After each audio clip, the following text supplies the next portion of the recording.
જય સ્વામિનારાયણ. સ્વાધ્યાય 1.4 એમાં દાખલા નંબર 3. ચલો, વસ્તુ આપણને આપેલી છે A B C D E. એકમ આપેલા છે 2013 નો જથ્થો આપેલો છે, 2013 નો ખર્ચ આપેલો છે અને 2015 નો ખર્ચ આપેલો છે અને તમને કુલ ખર્ચની રીતે સૂચકાંક શોધવાનું કીધું છે. કુલ ખર્ચની રીતે સૂચકાંક શોધતા પહેલા આપણને આધાર વર્ષનો જથ્થો આપેલો હોય તો લાસ્ટ યર વાળા સૂત્રનો ઉપયોગ કરીશું અને જો ચાલુ વર્ષનો જથ્થો આપેલો હશે તો પાસેના સૂત્રનો ઉપયોગ કરીશું. ચલો, અહીંયા આપણને પહેલા તો જથ્થો અને એકમ આપેલા છે અને જથ્થા સાથે એકમ છે તો જથ્થો અને એકમ સરખા હોવા જોઈએ. જથ્થાનો એકમ અને વસ્તુનો એકમ સરખા હોવા જોઈએ અને જો એ સરખો હોય તો તમારે ભાવને ભાગવા પડશે અને જો વસ્તુનો એકમ અને જથ્થાનો એકમ સરખો ના હોય તો જથ્થાને ભાગવા પડે. ચલો, અહીંયા મેં નીચે ઉપર રકમ લખેલી છે અને નીચે ફેરફાર કરીને રકમ લખેલી છે.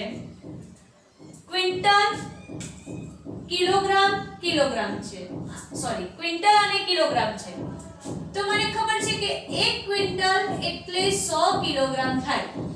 ચલો, જથ્થાનો એકમ અને વસ્તુનો એકમ હવે સરખો થઈ ગયો તો કિલોગ્રામે લખી કાઢ્યા તો જથ્થો એમ નામ લખીશ. આગળ મેં 100 લખ્યા છે તો ભાવને ભાગો. 1200 ભાગ્યા 100 એટલે 12 અને 1700 ભાગ્યા 100 એટલે 17. ચલો, વસ્તુ બેમાં કિલોગ્રામ કિલોગ્રામ સરખા જ છે તો જથ્થો લખી કાઢો. આગળ જો એ ભાવને ભાગો. 340 ભાગ્યા 20 એટલે આવશે 17 અને 380 ભાગ્યા 20 એટલે આવશે 19. ચલો, લીટર લીટર સરખું છે તો જથ્થો લખી કાઢો 12. આગળ 10 છે તો ભાવને ભાગીશ. 30 ભાગ્યા 10 એટલે 3 અને 40 ભાગ્યા 10 એટલે 4. ચલો, ડઝન અને નંગ છે તો એક ડઝનની જગ્યાએ હું લખી કાઢું છું 12 નંગ. હવે નંગ નંગ સરખા થઈ ગયા તો જથ્થો લખી કાઢો 20. આગળ જે હોય ભાવને ભાગો. 15 ભાગ્યા 12 1.25 અને 24 ભાગ્યા 12 તો 2. મીટર મીટર સરખું છે તો 14 આગળ કંઈ નથી એટલે એક જ કહેવાય. 12 ભાગ્યા 1 તો 12 અને 16 ભાગ્યા 1 તો 16. ચલો, હવે આપણને આધાર વર્ષનો જથ્થો આપેલો છે તો કુલ ખર્ચની રીતે બે સૂત્ર હતા કે આધાર વર્ષનો જથ્થો આપેલો હોય ત્યારે અને ચાલુ વર્ષનો જથ્થો આપેલો હોય ત્યારે. જો આધાર વર્ષનો જથ્થો આપેલો હશે તો તમારે લાસ્ટ યરના સૂત્ર જેવું સૂત્ર મૂકવાનું રહેશે અને જો ચાલુ વર્ષનો જથ્થો આપેલો હશે તો પાસેના સૂત્ર જેવું સૂત્ર મૂકવાનું રહેશે.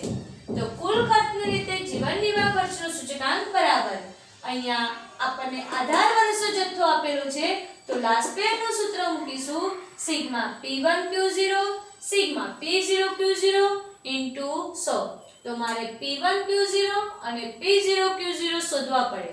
ચલો, P1Q0 એટલે પહેલી અને ત્રીજી લાઈનનો ગુણાકાર 50 ગુણ્યા 17 850, 18 ગુણ્યા 19 342, 12 ચોક 48, 20 દુ 40, 14 ગુણ્યા 16 એટલે 224. ટોટલ થશે 1504. P0Q0 આ બંનેનો ગુણાકાર 12 ગુણ્યા 50 600, 18 ગુણ્યા 17 306, 12 તરી 36, 20 ગુણ્યા 1.25 તો 25 અને 14 ગુણ્યા 12 તો 168 1135. 1504 ભાગ્યા 1135 ઇન્ટુ 100 તો 132.51 આવશે. ચલો, દાખલા નંબર 4 સૂચકાંક શોધવાનું કીધું છે. મને વસ્તુ આપેલી છે સુતરાઉ કાપડ, અનાજ, ખાંડ, પોલાદ, તાંબુ, સિમેન્ટ. ભાર આપેલો છે, ભાર એટલે W કહેવાય. 15 23 15 25 10 12 એનું ટોટલ થશે 100. ચલો, ઉત્પાદનનો સૂચકાંક સૂચકાંક એટલે I કહેવાય. 220 225 190 215 198 220. ચલો, સૂચકાંક શોધવાનું કીધું છે. મારી પાસે I છે અને W છે તો કૌટુંબિક અંદાજપત્રની રીતે સૂચકાંકો શોધીશ.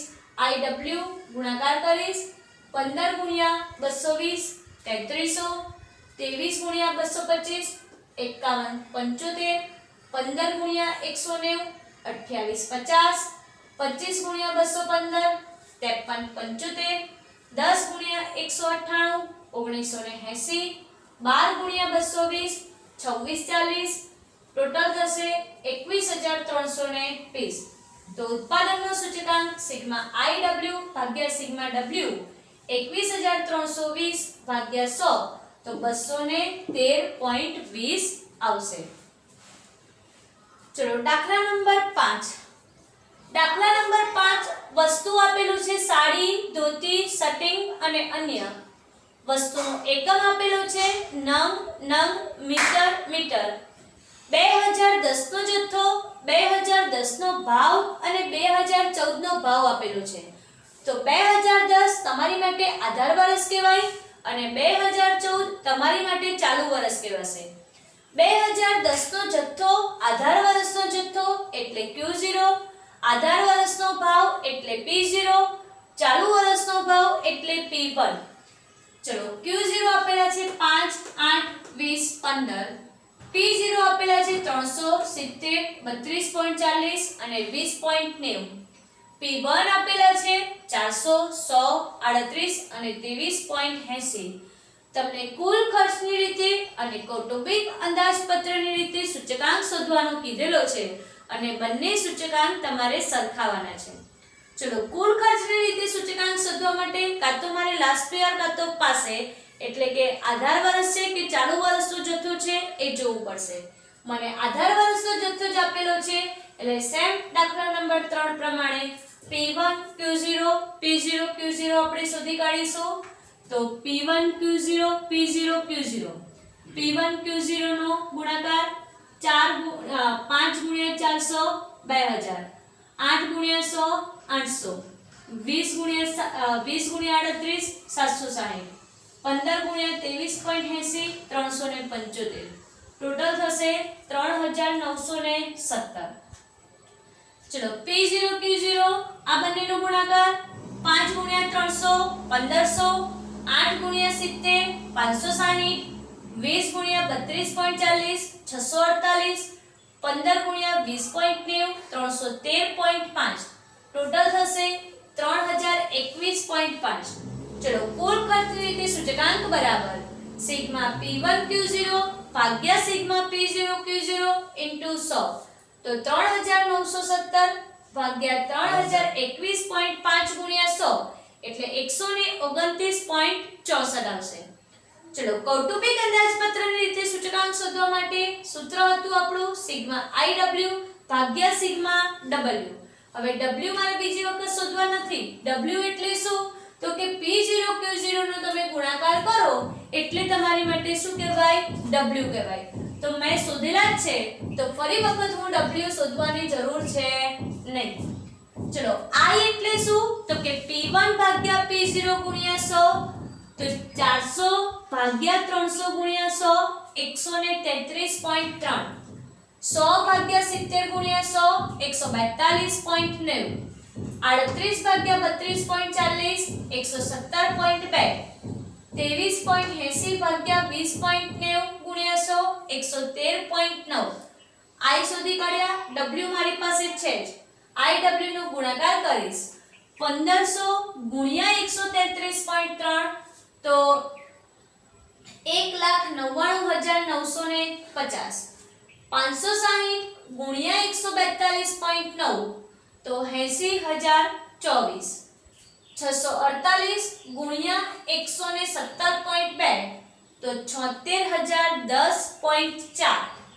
313.5 ગુણ્યા 113.9 તો 35,707.65. ટોટલ કરીશ તો 3,91,692.05 થશે. ચલો કૌટુંબિક અંદાજપત્રની રીતે સૂચકાંક બરાબર સિગ્મા IW ભાગ્યા સિગ્મા W. તો 3,91,692.05 ભાગ્યા 3,021.5 એટલે આવશે 129.64. તમે જોઈ શકો છો કે તમે કુલ ખર્ચની રીતે સૂચકાંક શોધો કે કૌટુંબિક અંદાજપત્રની રીતે સૂચકાંક શોધો, આ બંનેના જવાબ કેવા આવે છે? સમાન જ છે. તો આમ આજે આપણે સ્વાધ્યાય 1.4 માં દાખલા નંબર 3, 4 અને 5 વિશે અભ્યાસ કર્યો. તમારા હોમવર્કમાં સેક્શન એ માં દાખલા નંબર 1 થી 5 અને સેક્શન એફ માં દાખલા નંબર 5, 7, 8 અને 9 એ તમારે જાતે ગણવાના રહેશે. સેમ આના જેવા જ છે. તો આમ આવા જ વધુ ને વધુ વિડીયો જોવા માટે આ ચેનલને સબસ્ક્રાઇબ કરો.